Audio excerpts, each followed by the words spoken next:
ફેબ્રુઆરી સોમવાર પ્રથમ શાસ્ત્ર હિબ્રુઓના ગ્રંથમાંથી પાઠ અધ્યાય 11 કડી 32 થી 40.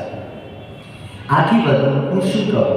કારણ ગિદિયોન, બારાક, સિમસોન, ઇફ્તહા, દાવીદ, શમૂએલ તથા પૈગંબરો વિશે કહેવા બેસું તો વખત ખૂટે.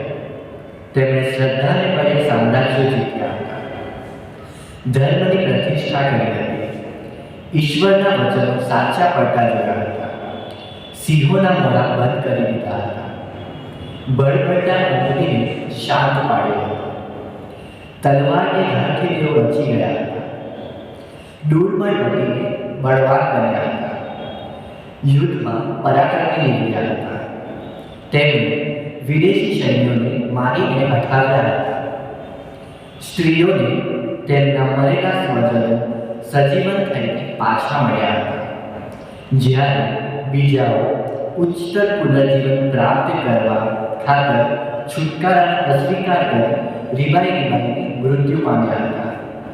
તો વળી બીજાઓને હાંસી અને કોરડાની જ નહીં, બલકે જંજીરો તેમજ કારાવાસની તાવણીમાં પણ તવાવું પડ્યું હતું.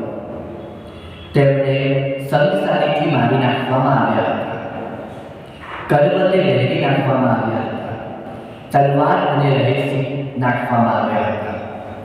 તેઓ કગારીને કષ્ટો અને અત્યાચારનો ભોગ બનીને ઘેટા બકરાની ખાલ પહેરીને રખડતા હતા. જગતને તેમને વસવા લાયક નહોતું. તેઓ વગડામાં અને ડુંગરાઓમાં, ગુફાઓમાં અને ધરતીમાં, બખોલોમાં ભટકતા ફર્યા હતા. આ સૌને પોતાની શ્રદ્ધાને કારણે બિરદાવવામાં આવ્યા હતા. તેમ છતાં જેનું વચન આપવામાં આવ્યું હતું તે તેમને ન મળ્યું, કારણ ઈશ્વરે આપણે માટે કંઈક વધારે સારું નિર્ધાર્યું હતું. આપણા વગર તેમને પૂર્ણતા પ્રાપ્ત ન થાય એવું તેને નિર્ધાર્યું હતું. આ પ્રભુની વાણી છે. આજના સુસંદેશનો મુખ્ય સાર એ છે કે ઈસુ કોઈ પણ જાતનો ભેદભાવ કરતા નથી. જ્યારે ઈસુ પ્રેષિત કાર્ય કરતા હતા ત્યારે તે નહોતા જોતા કે એ યહૂદી છે કે બિન યહૂદી છે, ગરીબ છે કે ચોખ્ખો છે. અને એના માટે તેઓ એક ઉત્તમ ઉદાહરણ સુસંદેશમાં પૂરું પાડે છે, જે છે કે કબ્રસ્તાનમાં એક પાગલ નાનો માણસ છે, તેને ઈસુ બહાર આવે છે, તેની મદદ કરે છે. એને ગામમાંથી તલછોડાઈ મૂકેલો છે, તેને કોઈ નથી પૂછતું, કોઈ તેને પૂછતું નથી.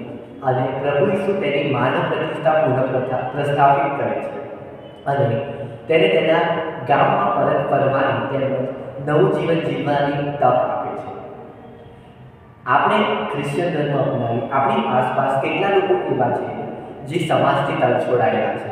આપણે શું એમની મદદ કરીએ છીએ કે એમનો તિરસ્કાર કરીએ છીએ?